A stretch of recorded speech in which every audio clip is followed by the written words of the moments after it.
안녕하세요. 결혼 1년을 넘기지 못하고 이혼을 하게 된 20대 후반의 여자입니다. 이혼 서류 접수하러 갔을 때 남편 말고도 시부모님도 같이 해서 온 가족이 다 같이 다녀왔어요. 여기까지만 들으면 제가 이혼을 하게 된 이유가 시어머니 때문이라고 생각하실 분들이 계실 것 같네요. 하지만 사실은 전혀 그렇지 않아요. 너네 이혼하는 김에 나도 이혼해야겠다고 시어머니도 같이 이혼 서류 접수하러 따라왔던 거였거든요. 아, 엄밀히 말하면 시어머니 때문에 이혼했다고 봐도 무방하긴 하겠네요. 남편을 언제 만나고 어떻게 만났는지는 중요한 이야기가 아니니까 간단하게 정리하고 생략할게요. 연애 9개월 하고 결혼했고 결혼은 반반 결혼했어요. 정확히 10원 단위까지 절반 나누고 결제할 때마다 네 반 내 반씩 낸 건 아니지만 누가 더 내고 누가 덜 냈다 이야기 안 나올 정도로 합리적으로 반반 결혼했습니다. 결혼 준비하는 동안 아무런 문제가 없었고 뭐 이상한 것도 없었어요. 그런데 결혼식 당일날 무언가 말로 표현할 수 없는 묘한 느낌을 받게 되었어요. 그 느낌은 얼마 지나지 않아서 궁금증으로 바뀌었고요. 결혼식 날에 제가 워낙 긴장을 했던 터라 신부 대기실에서 완전히 얼어붙어 있었어요. 분명히 그때 이분은 누구다, 저분은 누구다 해서 신랑 측 하객분들 소개도 받고 인사도 나누고 그랬었거든요. 그런데 제가 너무 긴장했던 탓인지 저희 친척들이랑 지인들, 친구들 제외하고는 누구랑 인사를 나눴는지 도무지 한 명도 기억을 하지 못했던 거예요. 물론 결혼했으니까 나중에야 정식으로 인사를 드리는 자리를 다시 가질 수 있겠지만 그래도 대충 어느 정도는 눈에 익혀놓는 게 저한테도 좋은 거 아니겠어요? 결혼식 내내 자꾸 그 생각하느라 신경이 쓰였는데 생각해보니 식 끝나고 식사하는 동안 한 번 더 인사를 드릴 기회가 있다는 걸 깨달았어요. 원래도 제 직업 특성상 사람 얼굴 기억하는 것 하나만큼은 자신 있는 분야였다 보니 한 번 더 인사드리면 절대 까먹을 일 없겠다 생각했지요. 그렇게 식사 시간에 하객분들 한 분 한 분 찾아가 다시 인사를 드리고 왔어요. 대충 누가 누구인지 얼굴하고 매치시켜서 기억을 딱 해놓았는데 그때서 뭔가 이상하다는 생각이 들었어요. 결혼식에 찾아온 손님분들이 하나같이 다 남편의 시외가 친척들 뿐이었고 남편의 친가 친척분들은 단 한 명도 참석하지 않았거든요. 결혼 전에 시아버지 가족 관계까지는 제가 따로 들은 바가 없었다 보니 왜 친가 친척은 한 명도 안 왔는지 그냥 단순하게 호기심이 생기더라고요. 물론 응당 제가 몰라도 되는 이야기니까 미리 말을 안 했던 걸 테고 알려주지 않아도 그만인 사실이긴 합니다만 또 한편으로는 저도 이제 이 가족의 구성원이 되었는데 무슨 사유가 있는 건지 충분히 알아도 되는 거 아닌가 하는 생각이 들더라고요. 신혼여행 중에 이걸 남편한테 물어볼까 말까 혼자서 고민했어요. 그냥 거리가 멀어서 우연찮게 친척분들 모두가 날짜가 안 맞아서 참석 못했다는 단순한 이유일 수도 있겠지만 최악의 경우에는 아버님의 가족사에 아픈 상처가 있다거나 며느리인 저한테도 말 못할 비밀이 있을 수도 있으니까 제 입장에서는 이걸 물어보는데 최대한 조심해야 할 수밖에 없었습니다. 그런데 아무리 생각해도 제가 먼저 물어보거나 먼저 알려주기 전까지는 절대 제가 알아낼 방법이 없겠더라고요. 뭐 흥신소를 구해서 알아보는 방법도 있었겠지만 제가 뒷조사하는 것도 아니고 남편이나 시부모님이 알게 된다면 그건 그거대로 저한테 좋을 거 하나 없겠다 싶었고요. 결국엔 신혼여행 마지막 날에 남편한테 직접 물어봤어요. 왜 결혼식에 오빠네 친가친척은 한 명도 오질 않았느냐고 말이죠. 아침 드라마에나 나올 법한 그런 가족사 같은 게 있을 줄 알았고 남편도 대답하기 엄청 껄끄러워할 줄 알았는데 막상 제 질문을 받더니 대수롭지 않게 그거? 하면서 대답을 해줬어요. 과거에 어머님하고 친가친척들 사이에 무슨 일이 있었는데 그때부터 친척들하고 시부모님하고 연을 끊고 살게 되었다고요. 남편도 자세한 내용은 몰랐는지 그냥 뭉뚱그려서 연을 끊고 지내고 있다 그렇게만 알고 있었어요. 원래는 한 동네에서 다 같이 모여 살 만큼 사이가 좋았다는데 무슨 일인지는 자기도 워낙 어릴 때 일이라 자세히는 모른다더라고요. 남편 또한 어렴풋한 기억 속에 친척 형하고 친척 누나들하고 친하게 지냈던 기억이 있어서 자기만이라도 따로 만나볼까 했던 시기가 있었는데 시어머니가 워낙에 그쪽 사람들을 보고 싶어 하지 않아 했기에 자기도 그냥 그러다가 말았답니다. 무슨 사건인지는 몰랐지만 어쨌든 그 이야기가 저한테는 나름 대단하게 들렸어요. 우리 시아버지가 엄청 대단한 사랑꾼이구나 싶기도 했지요. 무슨 일이 있었던지 간에 가족이라는 인연을 무자르듯 끊어내는 게 사실 보통 쉬운 일은 아니잖아요. 심지어 남편이 기억도 못할 만큼 어릴 적이라고 하니 못해도 30년은 좋게 되는 세월이었을 텐데 강산이 3번이나 바뀔 시간 동안 어머님 한 분을 위해 가족들을 등지고 살고 있다는 게 참 놀라울 따름이었죠. 아들은 아버지를 닮는다는데 그때까지만 해도 내 남편도 나를 위해 그 정도 희생을 할 수도 있겠구나 싶어서 저도 더는 궁금해하지 않고 좋게 받아들였습니다. 그리고 저도 개인적으로 더는 이 일에 대해 궁금해하지 않겠다고 다짐을 했지요. 그런데 신혼여행 다녀오고 얼마 지나지 않아서 남편도 모르고 있던 그때 당시 사건의 전말을 시어머니 입을 통해 전부 듣게 되었어요. 제가 잘못 생각했던 게 하나 있었는데 아버님이 어머님을 위해 가족과 등지고 살게 되었던 게 어느 정도 맞는 말이긴 했지만 어머님이 당신 시댁 식구들과 그렇게 된 건 순전히 아버님의 잘못이라는 걸 알게 되었습니다. 신혼여행 다녀오고 나서 그 다음 주 주말에 시댁에 인사를 드리러 찾아간 날이었어요. 남편이 눈치도 없이 시부모님한테 제가 친가친척들 일을 엄청 궁금해하더라며 그때 무슨 일이 있었는지 말 좀 해달라고 말을 꺼냈어요.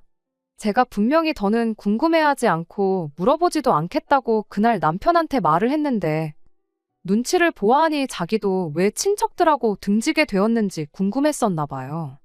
그럼 자기가 궁금하다고 하면 되는 걸 왜 굳이 저를 팔아가며 물어보나 싶어서 조금 짜증이 났습니다. 아버님도 난감해하는 표정으로 뭘 그런 걸 굳이 알려고 하냐며 언급도 하기 싫어하는 눈치였는데 시어머니가 니들도 알 건 알아야지 하면서 그때 당시에 있던 일을 이야기해 주셨습니다. 아버님 쪽이 엄청난 대가족이었대요. 아버님은 6남매 중 막내로 위로 큰아버님이 4분 그리고 고모 1명이 있었답니다. 고향집이 시골이었는데 당시 아버님을 제외한 나머지 형제들이 전부 공부에는 그렇게 큰 뜻이 없었다고 해요. 그 덕에 아들에다가 막내이기도 한 아버님이 공부하는 거 관련해서 집안의 지원을 많이 받으셨다더라고요. 그래서 혼자 몸으로 서울까지 올라와 공부를 할 수 있었고 대학교도 졸업하고 직장도 서울에 자리를 구해서 아예 자리를 잡으셨다고 합니다. 어머님하고는 대학교 다닐 때 처음 만나서 그때부터 쭉 인연을 이어오다 결국 결혼까지 하게 되었다고 하고요. 어머님도 대학을 나왔다 보니 원래는 맞벌이를 하기로 하고 결혼 생활을 시작했는데 아버님의 아버지 그러니까 할아버님이 돌아가시게 되면서 할머님이 건강이 악화가 되셨대요. 그때 할머님이 막내 아들 노래를 불러대는 바람에 아버님이 어머님이랑 상의도 없이 회사고 뭐고 다 때려쳐버리고 본가로 내려가기로 했다더라고요. 아버님이 유일하게 대학물 먹은 집안 막내다 보니 부모님 사랑을 엄청 받으셨던 것 같고 아버님 또한 두 분에 대한 애틋함이 보통이 아니었나 봐요. 아무튼 어떻게 상의조차 해볼 틈도 없이 아버님 혼자 그런 큰 결정을 내리는 바람에 어머님은 선택권이 없었고 결국 아버님 따라서 같이 고향으로 내려가기로 했다더군요. 당시 집안의 장남이던 큰아버님이 집안 사업을 물려받아 일이 확장하고 저리 확장하면서 크게 키우려고 하고 있던 차였는데 어머님 아버님 두 분 다 대학물 먹었다고 거기서 사무직 자리를 줘서 일은 곧바로 할 수 있었답니다. 그런데 그렇게 본가로 내려간 지 얼마 지나지 않아서 어머님은 예상도 못했던 시집살이에 시달리게 되었다고 해요. 신우 시어머니 시집살이보다 힘든 게 동서 시집살이라고들 하잖아요.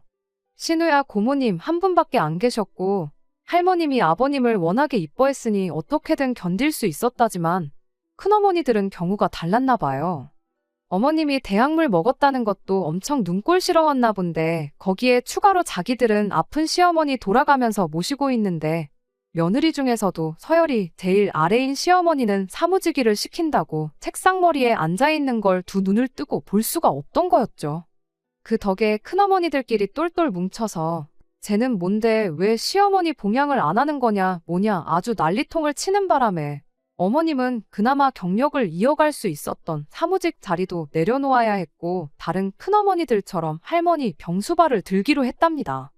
아버님은 어머님이 부당한 대우를 받는 와중에도 말 한마디 시원하게 못해주고 어머님한테 이참에 형수님들하고 친해질 좋은 기회가 아니냐고 했다고 해요. 거기서 큰어머니들하고 친해지기라도 했으면 그나마 나았을 텐데 그럴 리가 없었죠. 어머님한테 혹독한 동서시집살이가 시작된 거예요. 그동안 큰어머니들끼리 사이가 어땠던 간에 이젠 어머님이라는 부려먹기 좋은 공동의 호구가 생긴 거잖아요. 그 덕에 넷이서 아주 의기투합을 해서 어머님한테 할머님 병수발을 독박을 씌웠답니다. 어차피 자기들끼리 한통속인데 이유야 아무거나 가져다 붙이면 그게 명분이 되는 거였죠.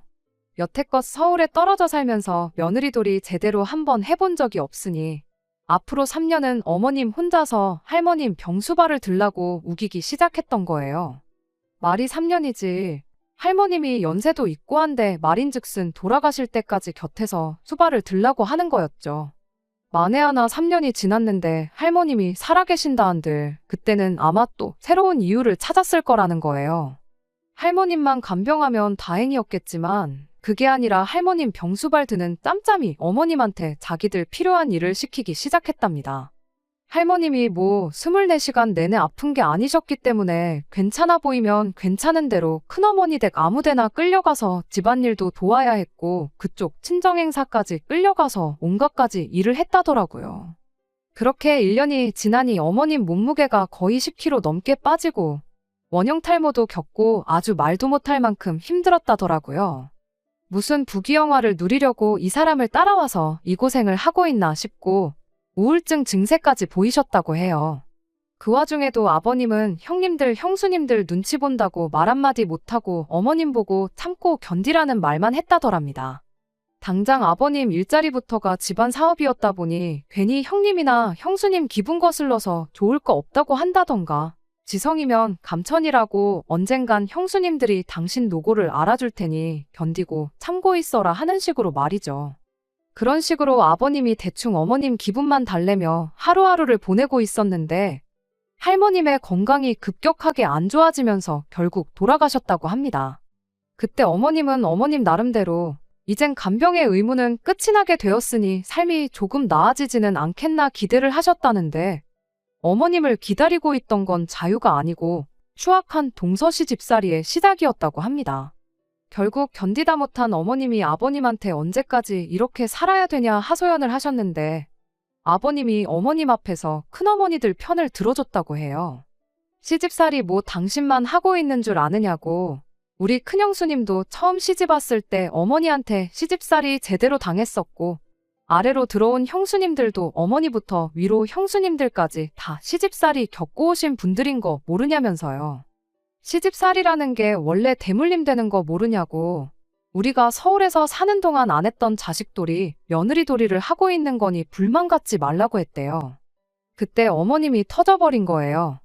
아버님 말을 믿고 시간이 해결해 주겠지 하고 참아왔지만 아버님 말대로 시집살이가 대물림 되는 거라면 아버님 밑으로는 남자 형제가 아무도 없으니 평생 이 모양 이 꼴로 살아야 되는 거 아니냐. 이 못 믿어온 사람이 평생을 가도 내 편을 들어줄 것 같지는 않고 그 꼴을 보면서 평생 동서들 식모 노릇하면서 살았다간 내가 살아도 내 명예는 못 살겠구나 싶으셨던 거죠. 그래서 아버님께 심각하게 이혼 이야기를 꺼냈답니다. 당시 어린아이였던 남편 교육 문제도 있고 평생 이혼녀 딱지를 달고 살지언정 더는 당신네 가족들 식모로 살 생각은 없다고요. 아버님은 그제서야 사태의 심각성을 깨달은 건지 결국 그 후로 몇 달 지나지 않아서 두 분은 다시 서울로 삶의 터전을 옮기게 되었다고 합니다. 서울로 돌아가는데도 아주 난리도 아니었대요. 큰어머니들 입장에서는 지난 몇 년간 온갖 귀찮은 일을 도맡아서 처리해주던 일꾼 하나가 사라지는 거나 마찬가지였으니 말이에요. 그때 이렇게 떠나는 법이 어디 있냐며 이대로 가면 평생 가족 대접은 못 받을 줄 알라며 강하게 나왔다는데 어머님은 어차피 이혼까지 결심하셨던 터라 그러거나 말거나 알아서들 하라고 강하게 나갔답니다. 결국 그렇게 남편의 친가친척들과 그 후로 평생 연을 끊고 살게 되었다는 이야기였어요. 다 쓰고 보니 엄청 긴 이야기네요. 한 줄로 줄이자면 시어머니가 아버님 때문에 엄청 고생을 하셨다. 그런 이야기지요. 이 이야기를 하면서 치를 떠는 어머님 모습을 보니 그때 얼마나 고생하셨는지 듣고 있는 저조차도 가늠이 되지 않을 정도였어요. 그러나 저러나 어쨌든 시부모님과 큰집 사이에 얽힌 일이 사실상 저랑은 관계가 없는 일이었다 보니 어머님이 엄청 고생하셨구나 그러고 넘어갔습니다. 그런데 이 일 때문에 제가 이혼을 하게 될 줄은, 그리고 시어머니까지 같이 이혼을 결심하실 줄은 생각도 못했어요. 사건의 발단은 저희 결혼하고 나서 두 번째 맞는 명절인 설날의 일이었어요. 추석은 그냥 시부모님 댁에서 조촐하게 넷이 모여서 음식 해먹고 시간 보내다 왔었거든요. 당연히 설날도 똑같이 그럴 줄 알았어요. 그런데 연휴 시작하기 일주일 전쯤 해서 뜬금없이 시아버지한테서 연락을 하나 받게 되었어요. 명절에 따로 무슨 계획이 있는지 물어보시더라고요.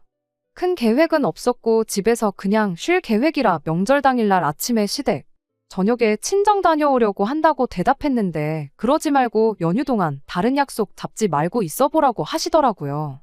어디 좋은데 다녀오려고 하는데 너네도 같이 가자면서요.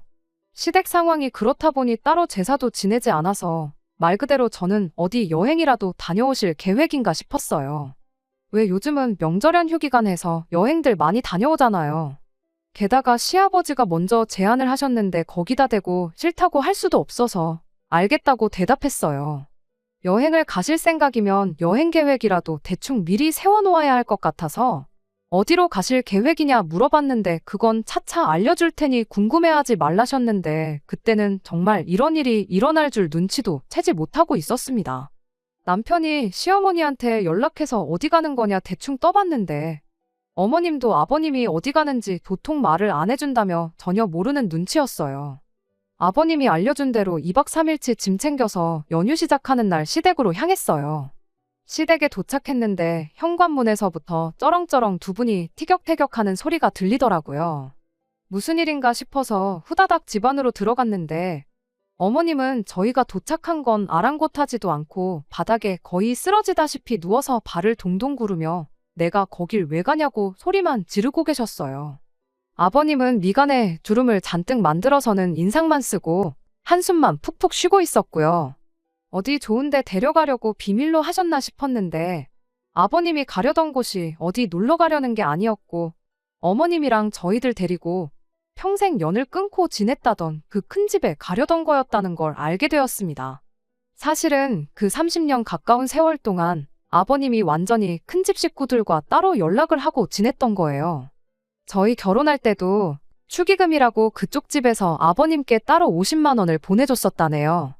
아버님은 그렇게 큰 돈을 보내주는 걸 보면 형님들도 형수님들도 다시 우리랑 잘 지내보고 싶어서 그러는 것 같은데 옛날 같지 않을 테니까 한번 다녀와 보자고 어머님을 설득하고 계셨죠. 형제가 5이니까 계산해보면 한 집당 꼴랑 10만 원씩 낸 것 같은데 그걸 두고 큰돈이라고 하시는 게 며느리인 제가 듣기에도 어이가 없었어요. 심지어는 그 50만 원 받았다고 저희 결혼식장에도 불러서 아주 분위기를 개판 만들 계획도 가지고 계셨더라고요. 다행히 실행에 옮기지는 못했지만 말이죠. 아버님은 어떻게든 어머님을 설득하려고 했지만 솔직히 그 고생을 하셨는데 무슨 이유를 댄들 이제 와서 누가 거길 가고 싶어 하겠나요?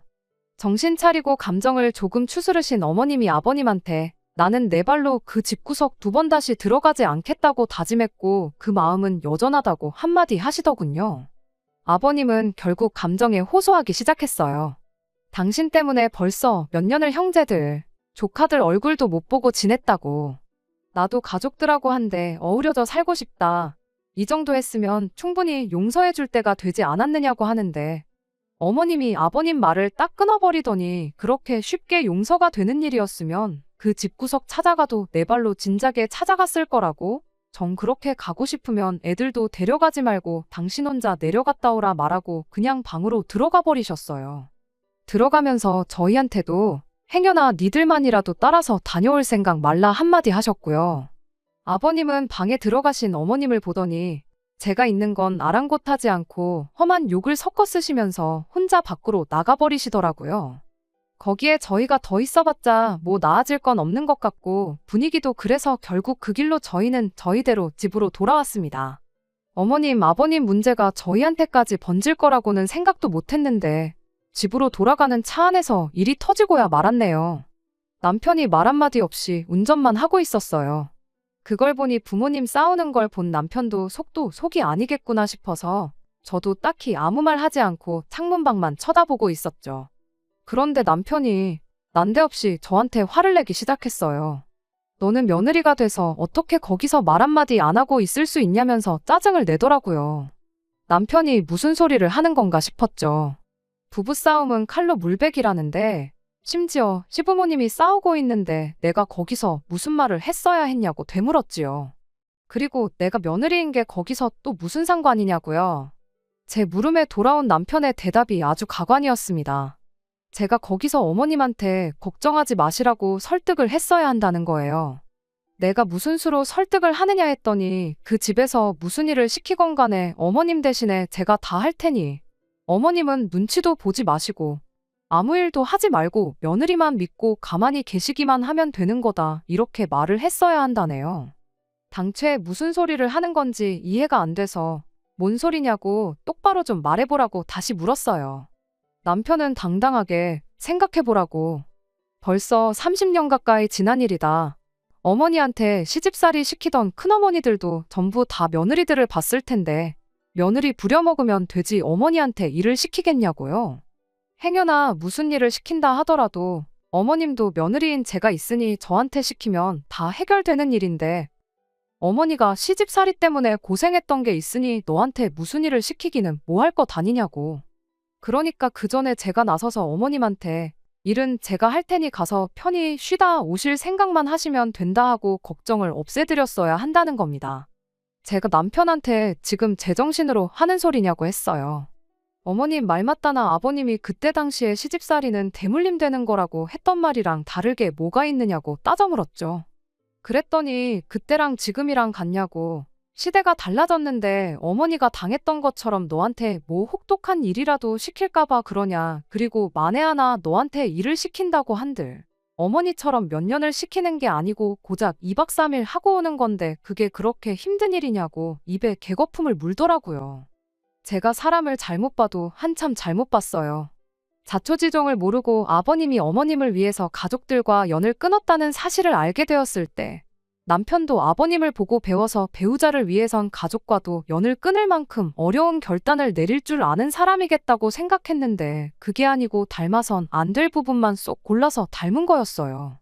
이대로는 집에 가서도 똑같은 이유로 대판 싸울 것 같아서 남편한테 그 길로 차 돌려서 다시 시댁으로 가자고 했습니다.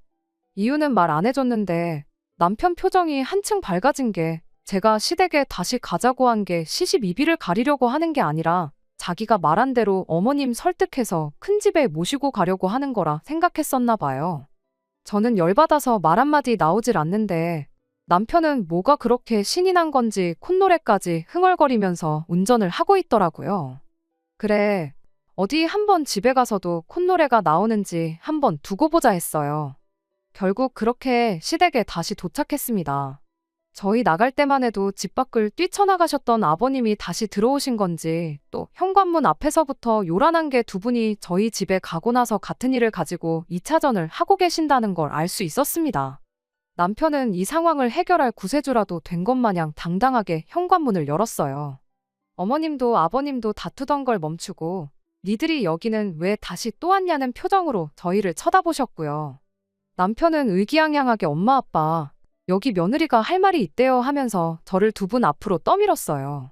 남편은 그때까지도 자기가 했던 말대로 제가 시어머니한테 시집살이는 제가 어머님 대신 총알바디가 돼서 전부 받아내줄 테니 안심하시라는 말을 꺼낼 줄 알았나 봐요. 하지만 제가 미치지 않고서야 거기서 그런 말을 꺼낼 이유가 없었어요. 남편이 원하는 소리를 해주는 대신 어머님한테 어머님 아들이 차 안에서 나한테 이렇게 말했다고 토시 하나 빼먹지 않고 그대로 설명드렸습니다. 이 사건의 원흉이나 마찬가지인 아버님도 당신 아들이 얼마나 멍청한 소리를 했다는 걸 아시는지 아무 말도 못하고 어이없다는 표정만 짓고 계셨어요. 어머님은 이야기를 듣더니 아주 자식이나 아비나 둘 다 똑같은 놈들이라고 이 집구석 남자들은 왜 저 모양 저 꼴이냐며 아주 분통이 터진다고 하시며 가슴을 다 부여잡더라고요. 그리고 어머님의 화살은 다시 아버님한테 향했어요. 그때 당시 생각해보라고. 어머님 병수발 들고 당신 형수님들 집에서 개같이 부려먹힐 때 당신이 한 게 뭐가 있냐고요. 개고생은 나 혼자만 했지. 당신은 당한 게 하나도 없으니 이제 와서 다시 가족이네 어쩌네 하면서 사이좋게 지내고 싶다는 소리가 나오는 거 아니겠냐고. 그게 아니고 그때 그냥 같이 서울로 올라오는 게 아니고 아예 이혼을 해서 당신은 거기다 버려두고 왔었어야 했다. 그럼 적어도 아들 자식이 지 아비랑 똑같이 자기는 아무것도 할 생각이 없으면서 마누라 팔아먹고 떡이나 먹으려는 그런 사상을 갖고 자라게 두지는 않았을 거 아니겠냐고 하면서 한탄을 하시더라고요. 그러더니 제 손을 붙잡고서는 저한테 미안하다고, 내 아들이 이딴 자식인 줄 알았으면 아예 결혼한다고 했을 때 반대를 했었을 거라며 몇 번을 저한테 사과를 하시더라고요. 그럴 게 아니고 나는 지금 당장 이혼을 해야겠으니 이혼 전문 변호사부터 알아보러 가자고 제 손을 잡아 끄셨어요. 자기 이혼하는 김에 너도 상담이라도 한번 받아보라면서 말이죠. 어머님 감정이 너무 격양되어 있는 것 같아 거기선 제가 어머님을 말렸습니다. 어머님한테 변호사들도 명절에는 쉬지 않겠느냐고 변호사는 명절 끝나고 알아보러 가자고 하고 말이에요. 어머님도 제 말 듣고 한 발 물러나시더니 두 남자들한테 한마디 하셨습니다. 두 사람 다 꼴도 보기 싫으니까 당장 나가라고요. 어디 딴 데 가지 말고 이 길로 차 끌고 큰 집에서 2박 3일 동안 머리나 식히고 오라고. 어디 딴 길로 샜다가 걸리면 그 길로 평생 내 얼굴 못 보고 사는 줄 알라고 강하게 나오셨어요. 결국 남편하고 아버님만 둘이서 큰 집으로 출발하게 되었습니다. 저는 저대로 그냥 집에 돌아갈까도 했지만 두 사람 출발하고도 어머님이 손을 계속 바들바들 떨고 계실 만큼 혈압이 올라가 있는 것처럼 보여서 그냥 시댁에 머물렀어요. 늦은 낮잠을 주무시고 그날 저녁이 돼서 어머님이 저를 부르셨어요. 그리고 거기서 둘이 진솔한 이야기를 나누었습니다. 어머님은 저한테 자꾸만 미안하다고 하셨어요. 방에서 혼자 몇 번을 생각해봤는데 아버님이 30년 동안 어머님을 속이고 가족들하고 계속 연락을 해왔던 것부터 이유가 뭐였던 간에 며느리 받자마자 어머님이 저한테 시집살이를 시키게 만들 계획을 가지고 있던 것부터 뭐 하나 용서가 되는 게 없다고. 앞으로 아버님을 남편으로 보고 살 이유도 없는 것 같아 진짜로 이혼을 해야겠다고 하셨습니다. 그리고 아무리 생각해도 제가 그걸 못하게 할 권리는 없다는 생각이 들었어요. 결국 저는 어머님한테 어머님 뜻이 그러시다면 그렇게 하시는 게 맞다고 대답을 했어요. 그런데 막상 대답을 그렇게 하니 저도 생각이 많아지더라고요. 남편이 어떤 생각을, 어떤 사상을 가지고 있는지 이번에 제대로 알게 되었는데 이번 일로 어머님, 아버님이 이혼하게 되면 아버님이 그랬던 것처럼 평생 이 일을 가지고 저 때문에 두 분이 이혼하셨다고 받아들일 테고 그걸 두고 겉으로는 안 할지라도 평생을 두고 저를 원망하겠다는 생각이 들었어요. 이틀 밤낮을 과연 제가 그걸 감당하면서 살 수 있을까 고민을 했습니다. 혼자 아무리 고민해봐도 답이 나오지 않던 상황이었는데 큰집 다녀온 남편이 꺼낸 말 한마디에 결국 이혼을 결정했네요. 저는 남편이 거기 다녀와서 저한테 사과라도 할 줄 알았어요. 그런데 오히려 기고만장해서 돌아왔습니다. 그 집구석에 가서 무슨 조언을 듣고 온 건지 스스로 생각해서 저러는 건지는 모르겠는데 너랑 어머니가 걱정했던 거 다 기우였다. 큰어머니들 다 좋은 분들이더라. 과거에 있던 일들은 이미 다 용서했으니 악감정 하나 남아있는 게 없으시다고 다음 추석에는 꼭 보자고 하시더라. 그러니까 다음 추석에는 꼭 어머니도 모시고 넷이서 같이 다녀오자. 이딴 소리를 하더라고요.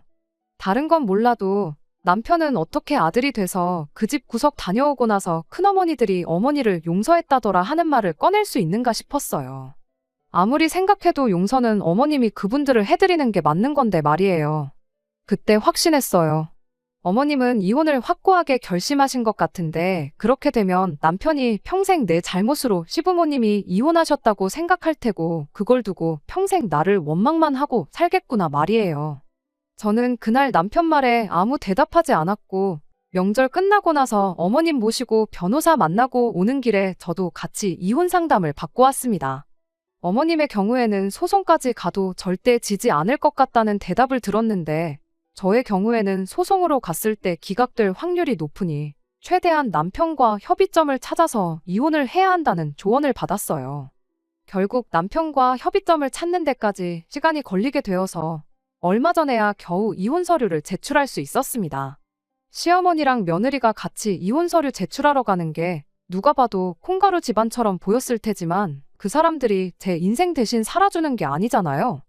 이유야 어찌되었든 이제 평생 이혼녀 꼬리표를 달고 살게 되었는데 앞으로 제 남은 인생 이 판단을 두고두고 후회할 날이 올 수도 있을 테지만 사람 앞일은 모르는 거니 최대한 열심히 살아보려고 합니다. 끝까지 들어주셔서 감사합니다. 오늘의 사연은 여기까지입니다. 구독과 좋아요, 알람 설정 부탁드리고 더 좋은 사연으로 다시 찾아뵙겠습니다. 감사합니다.